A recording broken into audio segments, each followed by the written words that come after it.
Look, I'm Clive Stafford-Smith. I'm the director of Reprieve, and really I just want to be very brief here, because the point of this, and thank you very much for coming, is because we have Tariq Harb here from Baghdad. He's been incredibly kind to come all this way to meet with the family and meet with us, and also meet with the British government. Yesterday we had a meeting with in Parliament with Jim Dobbin, who's the MP who's been very good on all this, and also with the Ministry of Justice, and we're going from here this afternoon to the Foreign Office to talk to them basically about how the British government can help make sure that a British national doesn't get executed in Iraq, with all due respect to the Iraqi legal system. But there are some pretty horrific facts involved in Danny's case.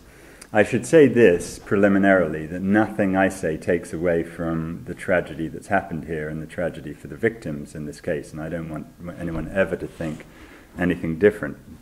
But it's also very important to recognize that Danny Fitzsimons was a huge victim himself, in the sense that when he was putting his life on the line for Britain, he was traumatized in ways that are difficult for us, I think, to truly comprehend, including when he was in Kosovo, including discovering the chopped up body of some small child who had been kind to the British troops and had been providing them with bread and stuff, who was viewed as a collaborator by the Serbs and was consequently chopped up and put in the water supply of the British troops in Kosovo. That is one of many instances that have affected Danny, and there is no doubt that he has been a victim of post-traumatic stress disorder and suffers from serious mental illnesses. And in that sense, we're here today because it's desperately important that he doesn't become another of the victims of this whole process. But what I'd like to do first, if I may, is just ask Liz Fitzsimons, who's Danny's stepmother, but has effectively certainly been his mother for much of his life, to say a few words. As Clive has said, I'm Danny's stepmum, and Eric here is Danny's dad. We've come down from Manchester on the train, not last night, the night before, to meet Tariq, and to say thank you to him, really, because he's come an awful long way to meet with us, and obviously that we can discuss many aspects of the case before he goes back. We're obviously in a very, very difficult situation, and I find this difficult to say, but our son is facing the death penalty in Iraq. He went in the army at 16, as Clive has said, dead enthusiastic. The letters that we got home from him when he first went in, you know, Dad, I can do so many press-ups, I'll lead the platoon when we're doing the running, and he absolutely loved it. But then things changed, and he went to Kosovo, he went to Afghanistan, he went to Basra, and whilst serving his country, he saw some horrendous atrocities.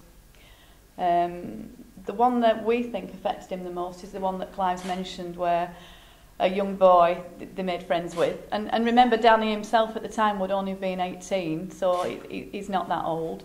They made friends with the young boy, he would bring them bread, and then they found his severed body parts in the water supply. That would affect anybody. That would affect any of us here. It would affect anybody. And we think that's played a huge part in the mental illness that he now suffers from. He is suffering very badly with PTSD, very badly. We wish very much that we'd realised the severity of post-traumatic stress disorder before, because we would have tried our hardest to do something for him, but we didn't. Unfortunately, we didn't.